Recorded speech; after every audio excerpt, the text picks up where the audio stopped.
Yes, Shri R V Babu, Haskar ഇവിടെ ചില കാര്യങ്ങൾ വളരെ വിശാലമായി അവതരിപ്പിച്ചു. വലിയൊരു ഒരു ക്യാൻവാസിലാണ് അദ്ദേഹം ഇപ്പോൾ ചിത്രം വരച്ചുകൊണ്ടിരിക്കുന്നത്. ഇതിനൊരു പ്രതികരണം നന്നായിരിക്കും.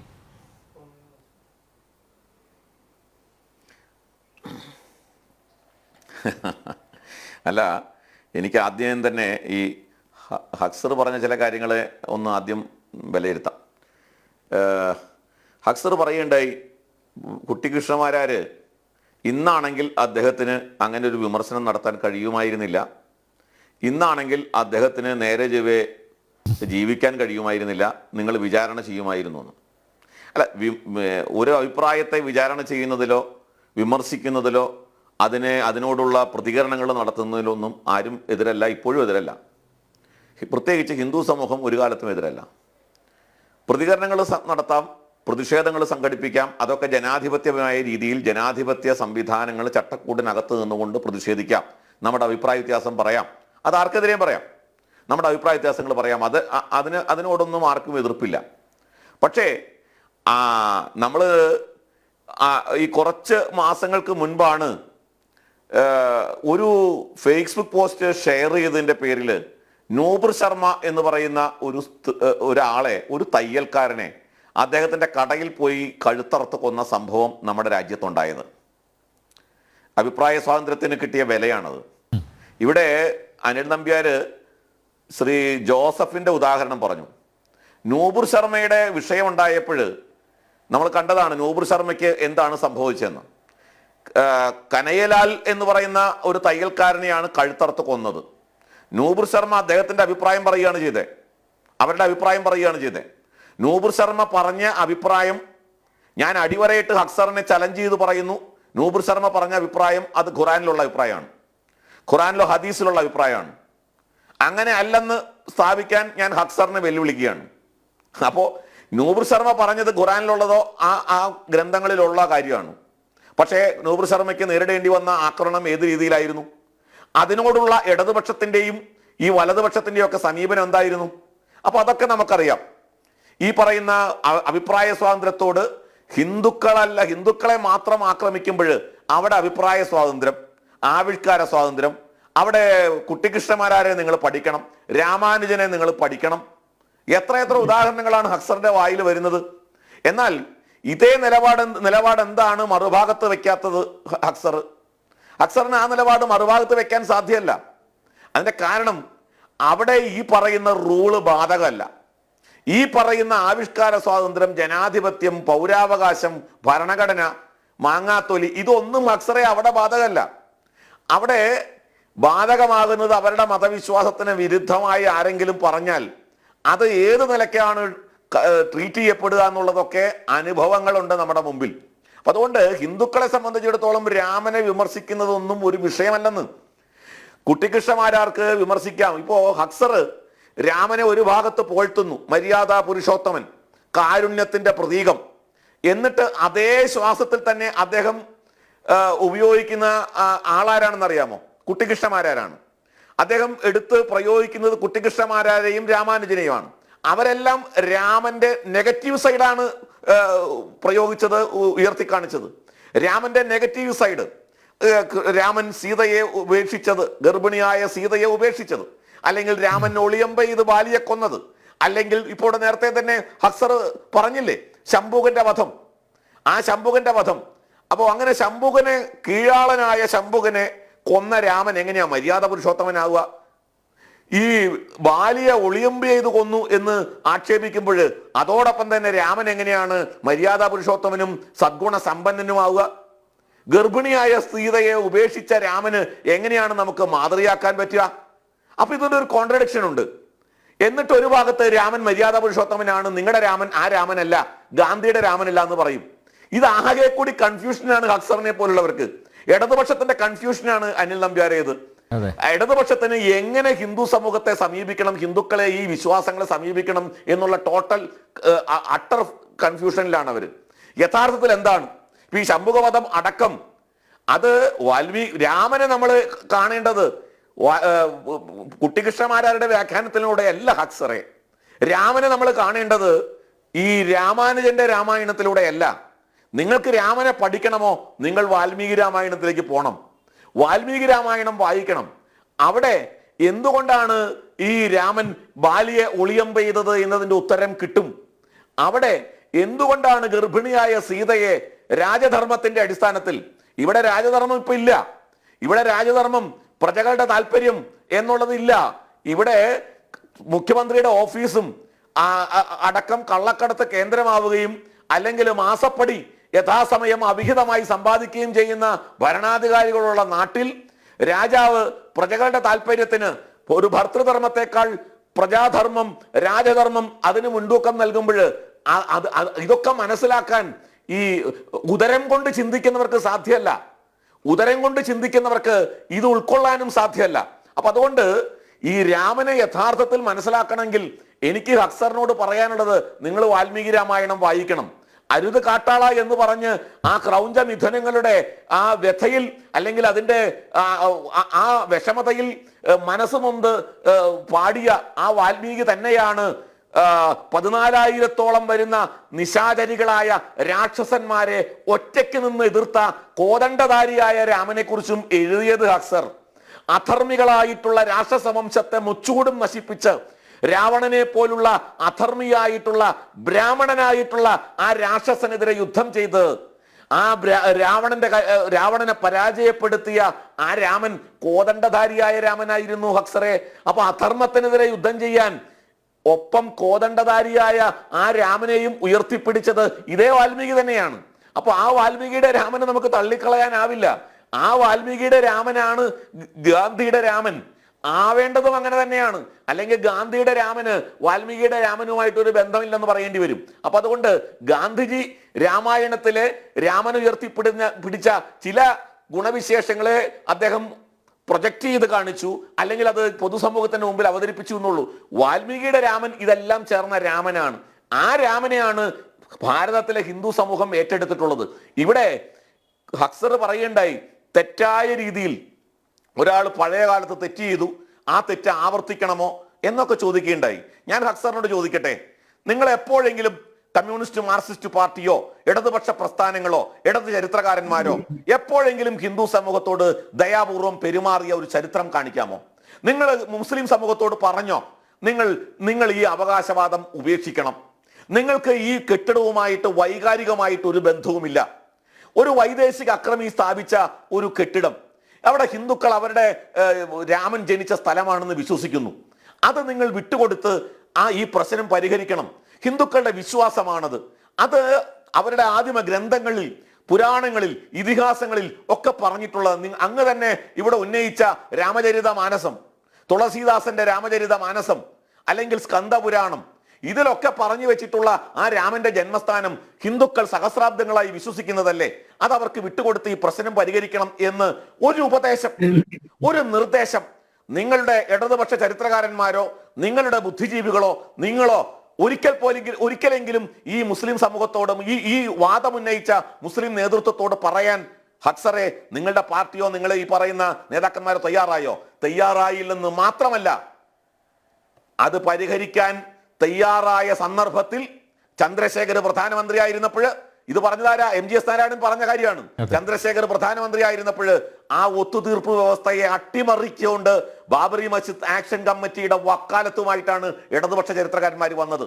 ബാബറി മസ്ജിദ് ആക്ഷൻ കമ്മിറ്റിയെ ഒരു തീരുമാനത്തിലെത്തിക്കാതെ, ഒരു കോംപ്രമൈസിലേക്ക് എത്തിക്കാതെ ഈ വിഷയത്തെ ആളിക്കത്തിക്കാൻ, മുസ്ലിം ഹിന്ദു വിഭജനം ആളിക്കത്തിക്കാൻ, മുസ്ലിം സമൂഹത്തിനെ വർഗീയമായി ചിന്തിക്കാൻ പ്രേരിപ്പിച്ചത് ഇടതുപക്ഷ ചരിത്രകാരന്മാരും ഇടതുപക്ഷക്കാരുമായിരുന്നു എന്ന് പറഞ്ഞത് MGS നാരായണനെ പോലുള്ള ഒരാളല്ലേ. ഇനി മറ്റൊരു കാര്യം കൂടി അനിൽ നമ്പ്യാർ ഞാൻ പറയാം. ഞാൻ പറയട്ടെ, ഇടതുപക്ഷത്ത് ക്രിസ്ത്യൻ സഖാക്കന്മാരുണ്ട്, ഇടതുപക്ഷത്ത് മുസ്ലിം മതത്തിൽപ്പെട്ട സഖാക്കന്മാരുണ്ട്, ഇടതുപക്ഷത്തിൽ ഹിന്ദുക്കളായിട്ടുള്ള സഖാക്കന്മാരുണ്ട്. ഇവിടെ ബാലചന്ദ്രൻ ഇപ്പോൾ നടത്തിയ പ്രസ്താവന നമുക്ക് എല്ലാവർക്കും അറിയാം. M സ്വരാജ് മുമ്പ് ശബരിമല സീസൺ കാലത്ത്, പ്രക്ഷോഭകാലത്ത് നടത്തിയ പ്രസ്താവന നമുക്കറിയാം. എന്തിന്? ഷംസീർ, AN ഷംസീർ ഗണപതി മിത്താണ് എന്ന് പറഞ്ഞുകൊണ്ട് നടത്തിയ പ്രസ്താവന അറിയാം. അപ്പോ മുസ്ലിം മതത്തിൽപ്പെട്ട ഷംസീർ, ഹിന്ദു മതത്തിൽപ്പെട്ട ബാലചന്ദ്രൻ, സ്വരാജ്, ഇങ്ങനെ ഒട്ടനവധി സഖാക്കന്മാർ അവര് ഹിന്ദു വിശ്വാസങ്ങളെ, ഹിന്ദു ഗ്രന്ഥങ്ങളെ, ഹിന്ദു ആചാരങ്ങളെ, ക്ഷേത്രങ്ങളെ ഒക്കെ വിമർശിക്കുന്നതിൽ ഒരു മടിയും കാണിക്കാറില്ല, ഒരു മടിയും കാണിച്ചിട്ടില്ല. എന്നാൽ ഞാൻ ഹക്സറിനോട് ചോദിക്കട്ടെ, ഹക്സറെ, നിങ്ങൾക്ക് ഇസ്ലാം മതത്തിൽപ്പെട്ട ഏതെങ്കിലും ഒരു സഖാവ്, എന്തിന് സഹയാത്രികനായി നിങ്ങൾ കൊണ്ടു നടക്കുന്ന KT ജലീലോ, അല്ലെങ്കിൽ നിങ്ങളുടെ ഏറ്റവും പ്രമുഖ സഖാവ് എന്ന് വിളിച്ച് പറഞ്ഞ് ഇപ്പോ മുഖ്യമന്ത്രിയുടെ വീട്ടിൽ തന്നെ കുടിയിരുത്തിയിട്ടുള്ള മരുമോൻ സഖാവോ, അല്ലെങ്കിൽ സ്പീക്കറായിട്ടിരിക്കുന്ന AN ഷംസീറോ, അല്ലെങ്കിൽ നിങ്ങളുടെ DYFIയുടെ നേതാവായിട്ടിരിക്കുന്ന റഹീമോ അടക്കമുള്ള മുസ്ലിം മതത്തിൽപ്പെട്ട ഏതെങ്കിലും നേതാക്കന്മാർ ഇസ്ലാമിനകത്തെ, ഇപ്പൊ ഇവിടെ രാമായണത്തെയും രാമനെയും ശ്രീകൃഷ്ണനെയും മനുസ്മൃതിയെയും ധർമ്മഗ്രന്ഥങ്ങളെയും വേദങ്ങളെയും ഒക്കെ അവഹേളിക്കുകയും ആക്ഷേപിക്കുകയും ചെയ്യുന്ന ഒട്ടനവധി സഖാക്കന്മാരെ നിങ്ങൾക്ക് കാണാം. എന്നാൽ ഖുറാനെതിരെ ശബ്ദിച്ചുകൊണ്ട് ഇസ്ലാം മതത്തിലെ ഈ പറയുന്ന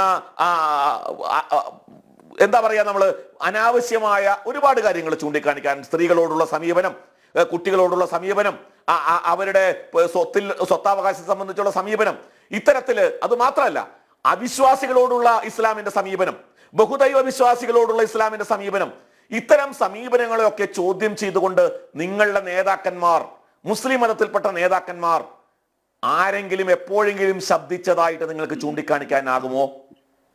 ആകുമോ? ക്രിസ്ത്യൻ മതത്തിൽപ്പെട്ട സഹാക്കന്മാരുണ്ടല്ലോ നിങ്ങൾക്ക്, ഞാൻ പേരെടുത്ത് പറയാതെ നിങ്ങൾക്കറിയാം. അത്തരത്തിൽപ്പെട്ട ആളുകൾ ബൈബിളിനെ ചൂണ്ടിക്കാണിച്ചുകൊണ്ട്, സഭയെ ചൂണ്ടിക്കാണിച്ചുകൊണ്ട് ഒരു വിമർശനം ഉന്നയിക്കുന്നതായിട്ട്, അവരുടെ വിശ്വാസത്തെ, നിങ്ങൾ പള്ളിയിലച്ചന്മാരെ ചീത്ത പറയുന്നുണ്ടാവാം, നിങ്ങൾ ബിഷപ്പിനെ ചീത്ത പറയുന്നുണ്ടാവാം, എന്നാൽ ക്രൈസ്തവ വിശ്വാസത്തെ അവഹേളിക്കുന്ന തരത്തിൽ നിങ്ങളുടെ സഖാക്കന്മാർ ഏതെങ്കിലും തരത്തിൽ ഒരു പ്രസ്താവനയുമായിട്ട് രംഗത്ത് വന്നതായിട്ട് നിങ്ങൾക്ക് ചൂണ്ടിക്കാണിക്കാമോ? ഇല്ല. എന്നാൽ ഹിന്ദു മത വിഭാഗത്തെ, അവരുടെ വിശ്വാസങ്ങളെ, ആ വിശ്വാസങ്ങളെ ഹനിക്കുന്ന, ഇപ്പൊ മീശ പോലുള്ള ഒരു നോവൽ വരുമ്പോൾ, അതിനെതിരായിട്ട് ഹിന്ദുക്കളുടെ പ്രതികരണങ്ങൾ വരുമ്പോൾ, അപ്പോഴൊക്കെ അവരെ പിന്തുണയ്ക്കുന്ന, ഈ മീശ നോവലിനെ സംരക്ഷിക്കുമെന്ന് പ്രഖ്യാപിക്കുന്ന തരത്തിലുള്ള പ്രസ്താവനകൾ, MF ഹുസൈനെ പിന്തുണയ്ക്കുന്ന, MF ഹുസൈന് അവാർഡ് കൊടുക്കുന്ന തരത്തിലുള്ള പ്രസ്താവനകൾ, ഇതൊക്കെ നമുക്ക് കാണാൻ സാധിക്കുന്നു ഹിന്ദുക്കളായിട്ടുള്ള സഖാക്കന്മാരിൽ നിന്ന്. അതിനെ മുഴുവൻ ഈ പറയുന്ന എല്ലാ സഖാക്കന്മാരും പിന്തുണയ്ക്കുന്നു. എന്തുകൊണ്ടാണ് സംഭവിക്കുന്നത്? എന്തുകൊണ്ടാണ്? അപ്പൊ ഇവിടെ ഹിന്ദു സമൂഹം നിങ്ങൾക്കൊക്കെ പൂണ്ട് വിളയാടാനുള്ള ഇടമായിട്ട് നിങ്ങൾ കാണുകയാണ്. കാരണം ഹിന്ദുക്കൾ ഇവിടെ അസംഘടിതരാണ്, അവരുടെ വോട്ട് ബാങ്ക് ശക്തമല്ല, അവരെ എങ്ങനെ വേണമെങ്കിലും നിങ്ങൾക്ക് ഉപയോഗിക്കാം, എങ്ങനെ വേണമെങ്കിലും ചവിട്ടി മെതിക്കാം, അവരുടെ വിശ്വാസങ്ങളെ തച്ച് തകർക്കാം. ഇതൊക്കെ നിങ്ങൾ കണ്ട് വരുന്നു. പക്ഷേ കാലം മാറി ഹക്സറെ. ഇനി അത് ഏറെക്കാലം അങ്ങനെ തുടർന്നു പോകാമെന്ന് നിങ്ങൾ വിചാരിക്കേണ്ട. ഇവിടെ നിങ്ങൾ പറഞ്ഞില്ലേ, മാരാര്, കുട്ടിക്കൃഷ്ണ മാരാര് ഭാരത പര്യടനം എഴുതുമ്പോഴോ, അല്ലെങ്കിൽ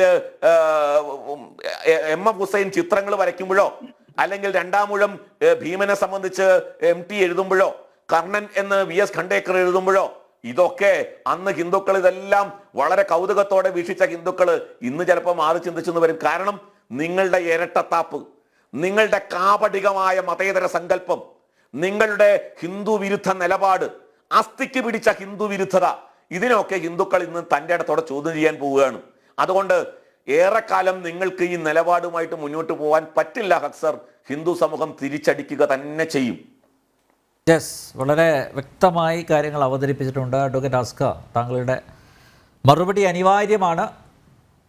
അതിനു മുമ്പ് ജയേന്ദ്ര മാഷിലേക്ക് കൂടി ഞാനൊന്ന് പോവുകയാണ്. മാഷേ, തരിമ്പം വിട്ടുകൊടുക്കരുത്, ഇനി കീഴടങ്ങി കൊടുക്കരുത്. ഈ ബാലചന്ദ്രനെ നിയമപരമായി തന്നെ കൈകാര്യം ചെയ്യണ്ടേ? കാരണം കള്ളക്കേസുകൾ പല കോണുകളിൽ നിന്നും ഇത് ഞങ്ങളെപ്പോലുള്ളവർക്കൊക്കെ എതിരെ എടുത്തതാണ്. പിന്നെ കോടതി കയറ്റി ഇറക്കുക, പോലീസ് സ്റ്റേഷൻ കയറ്റി ഇറക്കുക, ഇതാണിപ്പോഴത്തെ ഹോബി. അതുകൊണ്ട് ഇതിനെ ശക്തമായി നേരിടണം എന്നൊരു അഭ്യർത്ഥന ഞാൻ മുന്നോട്ട് വയ്ക്കുകയാണ്. മറ്റുള്ളവർക്ക് കൂടി ഇതുപോലുള്ള പരാമർശങ്ങളും പ്രസ്താവനകളുമായിട്ട് വരുന്നവർക്ക് കൂടി ഒരു പാഠമാവട്ടെ. നമ്പ്യാരെ, വളരെ സരസവും കേട്ടാൽ നിഷ്കളങ്കവുമായ, ഞാൻ ഏറെ ബഹുമാനിക്കുന്ന ഹസ്കർ ഈ വിഷയത്തെ സമീപിച്ചു. അദ്ദേഹത്തിന്റെ വാക്കുകൾക്ക് ഒരു മാടപ്പറാവിന്റെ ശാലീനതയും ഒരു ശാന്തതയും ഒക്കെ കേൾക്കാൻ നമുക്ക് സാധിക്കും. അദ്ദേഹം പറഞ്ഞ വാക്കുകൾ ഞാൻ ശ്രദ്ധിക്കുകയായിരുന്നു. മാ നിഷാദ പറയേണ്ടതുണ്ട്, ശ്രീരാമനെ രാഷ്ട്രീയ ആയുധമാക്കരുത്, രാംലല്ല ഉയർന്നു വരേണ്ടത് തന്നെ ആയിരുന്നു, മോദിയുടെ രാമനെയല്ല യഥാർത്ഥ രാമനെയാണ് പ്രതിഷ്ഠിക്കേണ്ടത്. സ്വച്ഛന്തമായി കഴിയുന്ന നാട്ടില് ഈ വിഷയം കത്തിച്ചു നിർത്തണമെന്ന് ആഗ്രഹിക്കുന്നത് ആരാണ്? ഇതൊക്കെയാണ് അദ്ദേഹം ചോദിച്ച ചോദ്യം. ഞാൻ അദ്ദേഹത്തോട് വിനയപൂർവ്വം ചോദിക്കുന്നത്, ഈ ചോദ്യങ്ങളൊക്കെ ഇടതുപക്ഷ മനസ്സിൽ ഏതാനും വർഷങ്ങൾക്ക് മുമ്പ് ഉണ്ടായിരുന്നെങ്കിൽ താങ്കൾ ആശങ്കപ്പെടുന്നത് പോലെ നരേന്ദ്രമോദിക്ക് രാമന്റെ വിഷയം കൈകാര്യം ചെയ്യാൻ വിട്ടുകൊടുത്തത് എന്തിനായിരുന്നു? ഇടതുപക്ഷത്തിനും കോൺഗ്രസിനും അധികാരം കിട്ടിയ ഒരു കാലഘട്ടത്തിൽ എന്തേ നിങ്ങൾക്ക് തോന്നിയില്ല രാംലല്ല ഉയർന്നു വരേണ്ടതായിരുന്നു എന്ന്? മഹാത്മാഗാന്ധിയുടെ രാമനെ പ്രതിഷ്ഠിക്കാൻ BJPക്ക് വിട്ടുകൊടുക്കരുത് എന്ന് താങ്കൾക്ക് തോന്നാതിരുന്നത് എന്തുകൊണ്ടായിരുന്നു? ഇപ്പോൾ ഈ വിഷയം കത്തിച്ചു നിർത്തുന്നത് ആരാണ്? ഞാൻ അസ്കറിനെ പോലെ ഞാൻ ഏറെ ബഹുമാനിക്കുന്ന ശാന്തനും സൗമ്യനും വായനാശീലമുള്ള അദ്ദേഹത്തിനെ ഞാൻ ഓർമ്മിപ്പിക്കുന്നത്, ഹസൻ സുറൂർ, ഈ പേര് അസ്കറിന് പരിചയം ഉണ്ടാകുമെന്ന് ഞാൻ വിശ്വസിക്കുന്നു. ഹസൻ സുറൂർ എന്ന് പറയുന്നത് ലണ്ടൻ ആസ്ഥാനമായി പ്രവർത്തിക്കുന്ന ലോക പ്രശസ്തനായ ഒരു പത്രപ്രവർത്തകനാണ്. അദ്ദേഹം ഹിന്ദു ഉൾപ്പെടെയുള്ള ഇന്ത്യൻ മാധ്യമങ്ങൾക്ക് വേണ്ടി അദ്ദേഹം പ്രവർത്തിച്ചിട്ടുണ്ട്.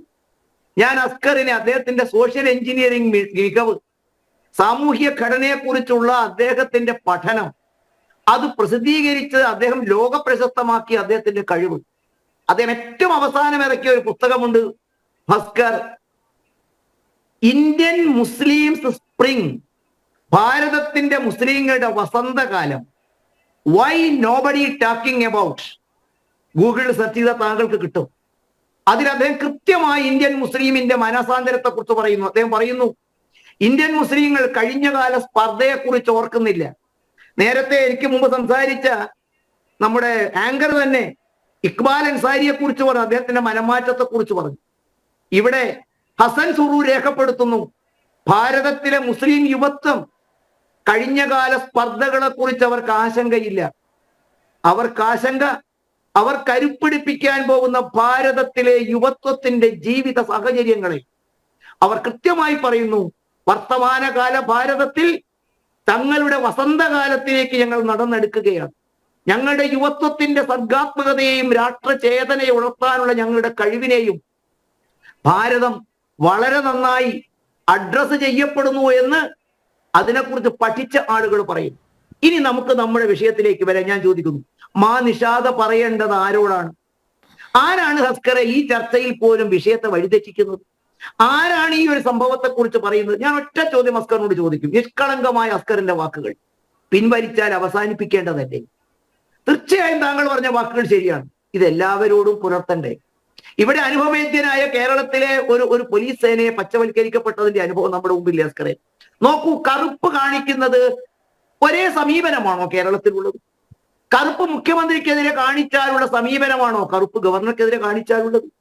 ഗവർണർക്ക് കറുപ്പ് കാണിക്കാൻ സഹായം ഒത്താശയും ചെയ്യുന്ന പോലീസ്, മുഖ്യമന്ത്രിക്ക് കറുപ്പ് കാണിച്ചാൽ ഹെൽമറ്റ് കൊണ്ടും ചെടിച്ചട്ടി കൊണ്ടും ജീവൻ രക്ഷാ ദൗത്യം നേരിടാൻ നിശബ്ദരായി കാത്തുനിന്നു കൊടുക്കുന്ന പോലീസ്. നോക്കൂ നിങ്ങൾ, കേരളത്തിലെ ഇതേ പോലീസാണ്, പച്ച വെളിച്ചമാണ്. കൊന്നൊടുക്കേണ്ടവന്റെ വീട്ടിലെ ഇലക്ട്രിക് പോസ്റ്റിന്റെ നമ്പർ, അസ്കർ, ഞാൻ ആധികാരികതയും ഉത്തമ ബോധ്യത്തോടെയും പറയുന്നു, കേരളത്തിൽ കൊല്ലപ്പെടേണ്ടവന്റെ വീടിന്റെ നമ്പർ, സ്ട്രീറ്റ് നമ്പർ, അവന്റെ വീട്ടിലെ ഇടവഴിയിലുള്ള ഇലക്ട്രിക് പോസ്റ്റ് നമ്പർ, അവൻ നിത്യേന എത്തുന്ന സ്ഥലങ്ങൾ, അദ്ദേഹത്തിന്റെ കുടുംബം, ഭാര്യ, മക്കൾ വിദേശത്താണോ വിദേശത്താണോ പഠിക്കുന്നത്, ഇതെത്തിച്ചു കൊടുത്തത് തീവ്രവാദികളല്ല അസ്കറെ. തീവ്രവാദികളുടെ കൈകളിലേക്ക് എത്തിച്ചു കൊടുത്തത് കേരള പോലീസ് സേനയിലെ ഒരു വലിയ വിഭാഗമാണ്. ആരാണ് കത്തിച്ചു നിർത്തുന്നത്? കേരളത്തിലെ തീവ്രവാദികൾക്ക് പരിശീലനം കൊടുത്തത് വിദേശത്തു നിന്ന് വന്ന സേനയല്ല, നിങ്ങളുടെയും എന്റെയും നികുതിപ്പണം കൊടുത്ത് പ്രവർത്തിക്കുന്ന കേരളത്തിലെ ഫയർഫോഴ്സ് അവർക്ക് പരിശീലനം ഒതുക്കി കൊടുക്കുന്നു. ഈ നീതിയുടെ ഇരട്ടത്താപ്പ് കാണാതിരിക്കാൻ നമുക്ക് കഴിയുമോ ഹസ്കറെ? അദ്ദേഹം സ്വബോധത്തോടെയാണെങ്കിൽ ബോധ്യപ്പെട്ടിട്ടാണ് ചെയ്തതെന്ന് വിശ്വസിക്കാൻ ന്യായമുണ്ടോ നമ്മുടെ മുമ്പിൽ? രാമനെ രാഷ്ട്രീയവൽക്കരിക്കുന്നത് ആരാണ്? ഞാൻ ചോദിക്കട്ടെ, ഇന്ത്യയിലെ മത ആരാധനാലയങ്ങളെയും മതവിശ്വാസികളെയും രാഷ്ട്രീയവൽക്കരിച്ചത് എന്നു മുതൽക്കാണ്? എന്റെ നാട്ടുകാരനായ KK മുഹമ്മദ് ഇല്ലായിരുന്നെങ്കിൽ ഹസ്കർ, എന്റെ നാട്ടുകാരൻ കൊടുവള്ളിക്കാരൻ KK മുഹമ്മദ് ഇല്ലായിരുന്നെങ്കിൽ അദ്ദേഹത്തിന്റെ നട്ടലിന്റെ സ്ഥാനത്ത് വാഴപ്പിണ്ടി അല്ലാത്തത് കൊണ്ടല്ലേ ഈ വിഷയം അവസാനിച്ചത്? നിങ്ങൾ പറഞ്ഞു BJPക്ക് വിട്ടുകൊടുക്കരുത്. നേരത്തെ എനിക്ക് മുമ്പ് സംസാരിച്ച RV ബാബു ചോദിച്ചു, ചന്ദ്രശേഖർ കൃത്യമായിട്ട് അതിനൊരു പാനലുമായിട്ട് പ്രവർത്തനം പദ്ധതിയുമായി മുന്നോട്ട് പോയി. എവിടെയാണ് അസ്കരെ അത് തകർത്തത്? ആരാണ്? ഇർഫാൻ ഹബീബ്, റോമിള ഥാപ്പർ, വിപിൻ ചന്ദ്ര, ഇടത് സഹയാത്രികർ. അതേ കേരളത്തിലെ ഗവർണറെ ശാരീരികമായി ആക്രമിച്ച അതേ മനുഷ്യൻ ഇർഫാൻ ഹബീബ്. ഇല്ലാത്ത ചരിത്രം. സത്യം കണ്ടെത്താൻ പോയ കെ മുഹമ്മദിന്റെ പേരിൽ നടപടിയെടുത്തു. പക്ഷെ അദ്ദേഹം നിശ്ചയദാർഢ്യത്തോടെ പോയി. ചരിത്രപരമായും ആർക്കിയോളജിക്കൽ സർവേയുടെ റിപ്പോർട്ട് പ്രകാരവും ആ അക്കാഡമിക് കാര്യങ്ങളാലും എല്ലാം നീതിയും ന്യായവും ഉണ്ടായിരുന്ന ഒരു വിഷയം. തിരിച്ച് ഞാൻ ചോദിക്കും, മതവും രാഷ്ട്രീയവും കൂട്ടിക്കുഴയ്ക്കുന്നത് തെറ്റ് തന്നെയാണ് അസ്കരെ. അങ്ങാടിപ്പുറം തളിക്ഷേത്രം നമ്മുടെ കൊച്ചു കേരളത്തില് ദൂരെ ഒന്നുമല്ല. അന്ന് RSS ശക്തമൊന്നുമല്ല. അന്ന് താങ്കൾ നേരത്തെ പറഞ്ഞ രാമായണത്തിന്റെ വിമർശനങ്ങൾ രണ്ട് കൈയും നീട്ടി സ്വീകരിക്കുന്ന ജനതയുണ്ടായിരുന്ന കേരളത്തിൽ അങ്ങാടിപ്പുറം തളിക്ഷേത്രത്തിൽ കേളപ്പന്റെ നേതൃത്വത്തില് അല്ലെങ്കിൽ അവിടുത്തെ വിശ്വാസികളുടെ നേതൃത്വത്തിൽ നന്നാക്കാൻ മുന്നോട്ട് വന്നപ്പോൾ എന്തായിരുന്നു ഉണ്ടായിരുന്ന സമീപനം? ആരാണ് ഇത്തരം ആരാധനാലയങ്ങളെയും ആചാരങ്ങളെയും രാഷ്ട്രീയവൽക്കരിച്ചത്? എന്തുകൊണ്ടാണ് ഇത് മാത്രം ആക്രമിക്കപ്പെട്ടത്? എന്തുകൊണ്ടാണ് ഇത് മാത്രം ചെറുക്കപ്പെട്ടത്?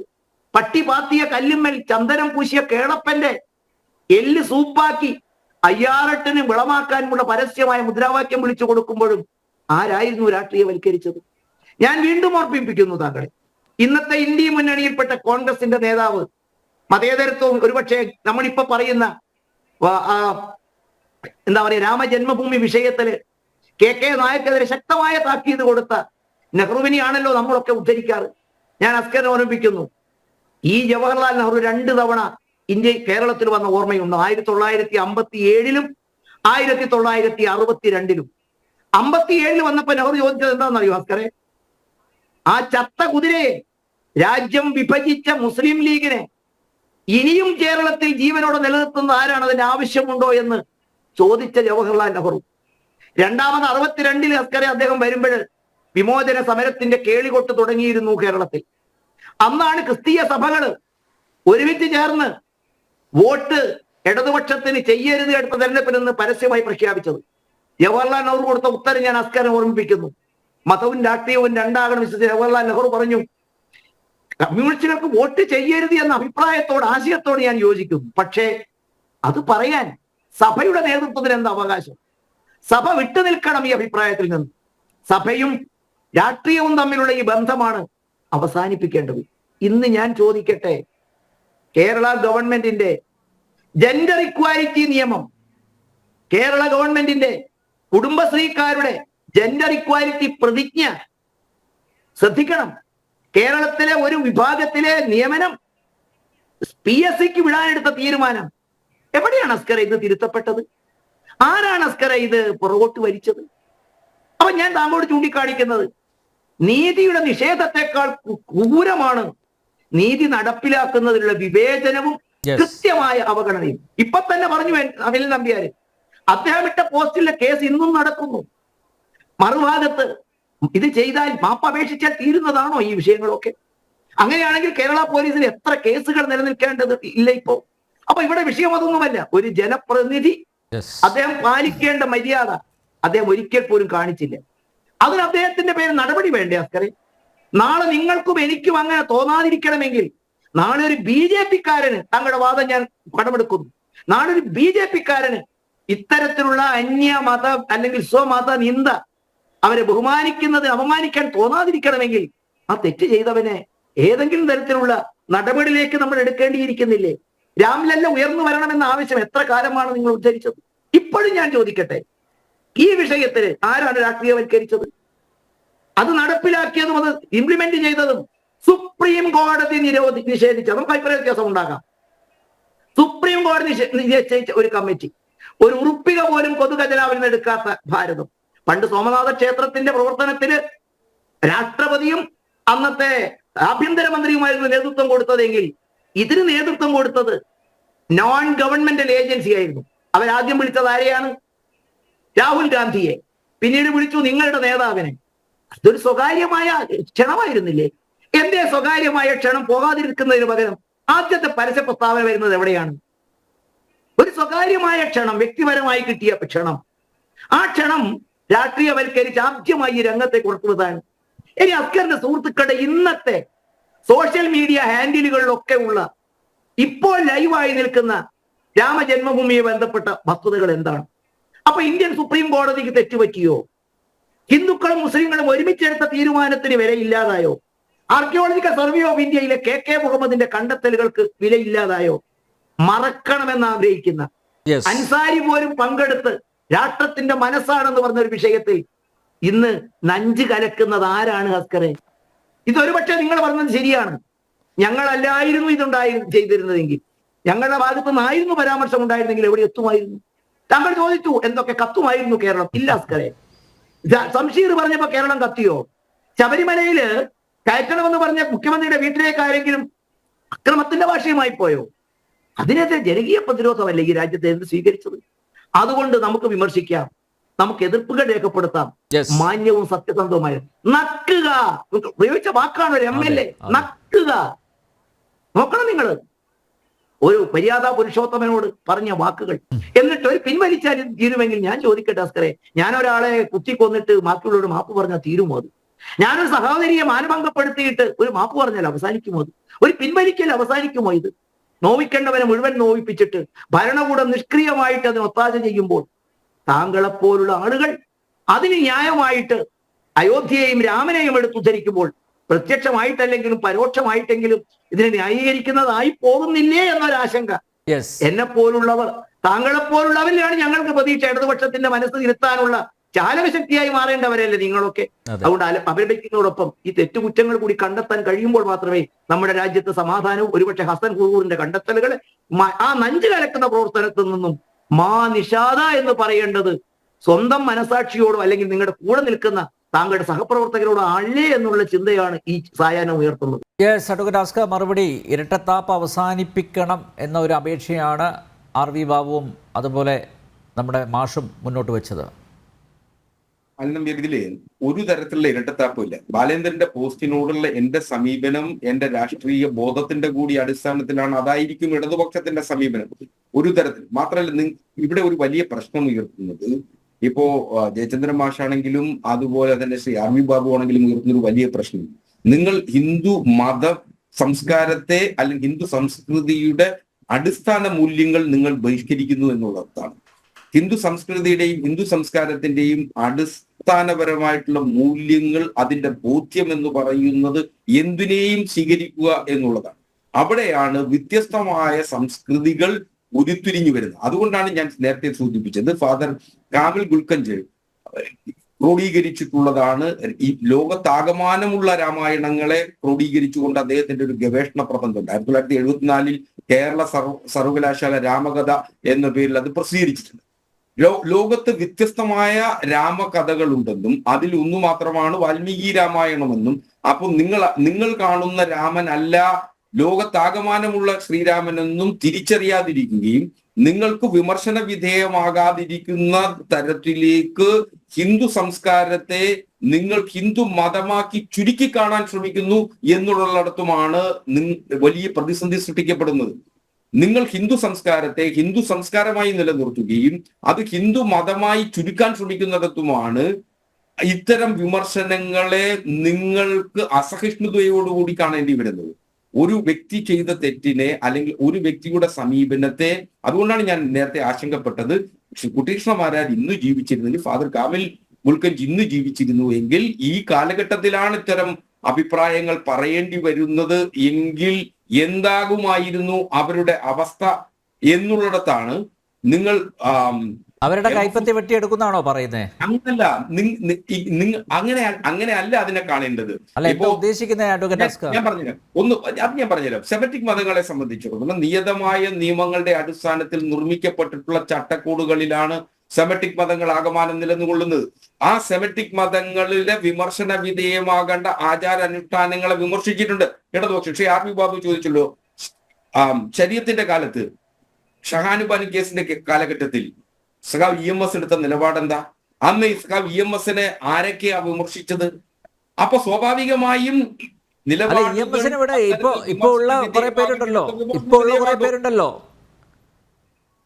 എങ്ങനെ ഇപ്പോഴുള്ള കുറെ നേതാക്കന്മാരുണ്ടല്ലോ, മുൻനിര നേതാക്കന്മാർ, സഖാവ് സ്വരാജ്, സഖാവ് റഹീം, ആ പേരെടുത്ത് തന്നെയാണ് RV ബാബു പറഞ്ഞത്. അവരുടെയൊക്കെ നിലപാടെന്താ? അങ്ങനെയല്ല, ഹക്സറെ, വിമർശിക്കേണ്ടത് വിമർശിക്കുക തന്നെ ചെയ്യണം. വേണം. ഇപ്പൊ അല്ല, ഉദാഹരണത്തിന് ഹക്സറെ, മുസ്ലിം സമുദായത്തിൽ ഹക്സറെ, ഇ എം എസ് എടുത്ത നിലപാടാണോ ഇപ്പൊ സി പി എമ്മിനുള്ളത്? അതെ, ഇ എം എസ് എടുത്ത ആ നിലപാട് സി പി എമ്മിന് ഇപ്പൊ ഉണ്ടോ? അല്ല, അതേ നിലപാടിനപ്പുറം എങ്ങനെ മാറാൻ കഴിയുന്ന ഇ എം എസ് എടുത്തിട്ടുള്ള നിലപാട് ആ നിലപാടിൽ തന്നെ അങ്ങനല്ല. ഞാൻ ചോദിക്കട്ടെ, ലോകത്ത് എവിടെയെങ്കിലും ഒരു മാട്രിമോണിയൽ ഇഷ്യൂ അതൊരു സിവിൽ നിയമമാണ്. മാട്രിമോണിയൽ ഇഷ്യൂവിൽ ക്രിമിനൽ കേസ് എടുക്കാൻ കഴിയുന്ന ഏതെങ്കിലും വിഭാഗം ഉണ്ടോ? മുത്തലാഖിനെ സംബന്ധിച്ചാണ് ഞാൻ ഈ പറയുന്നത്. രാജ്യത്ത് ഒരു നിയമം ഉണ്ടാക്കുന്നു, അപ്പൊ സ്വാഭാവികമായും അതിനെ വിമർശിക്കേണ്ടി വരും. അല്ലല്ലല്ല, അതൊന്നും ഞാൻ ചോദിക്കുന്നത് അല്ലല്ലല്ല, ഹക്സർ ഞാൻ പറയാം ഹക്സർ, നിങ്ങളുടെ ഇടതുപക്ഷ സർക്കാർ ഈ സുപ്രീം കോടതിയിൽ ഒരു അഫിഡാവിറ്റ് കൊടുത്തിട്ടുണ്ട്, അറിയാമോ ഹക്സറിന്? ആ അഫിഡാവിറ്റ് എന്താണെന്നറിയാമോ?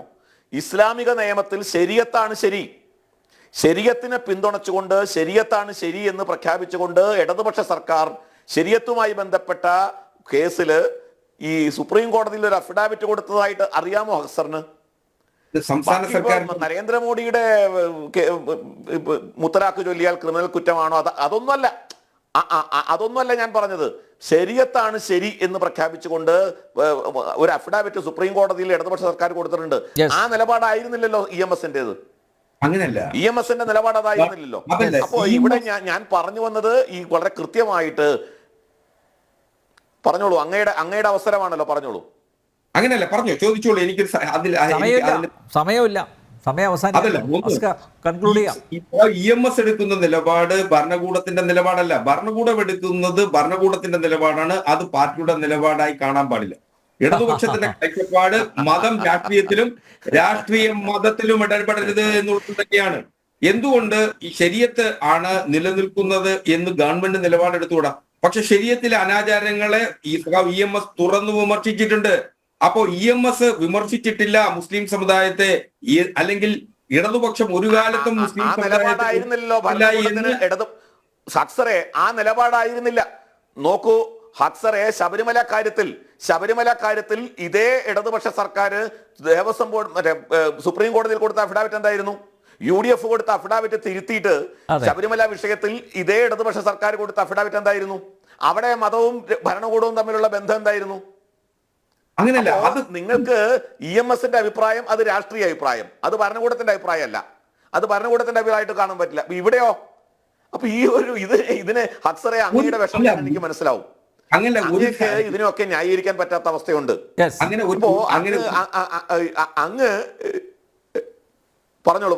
അവസാനിപ്പിക്കാം, സമയമില്ല, തീർന്നു. അല്ല, നമ്മൾ വളരെ കൃത്യമായിട്ട് ഇക്കാര്യത്തിൽ നിങ്ങൾ ആഗ്രഹിക്കുന്നത് വിഭാഗീയതയുടെയും ഈ ബഹുസ്വരത ഇല്ലായ്മയുടെ രാഷ്ട്രീയമാണ്.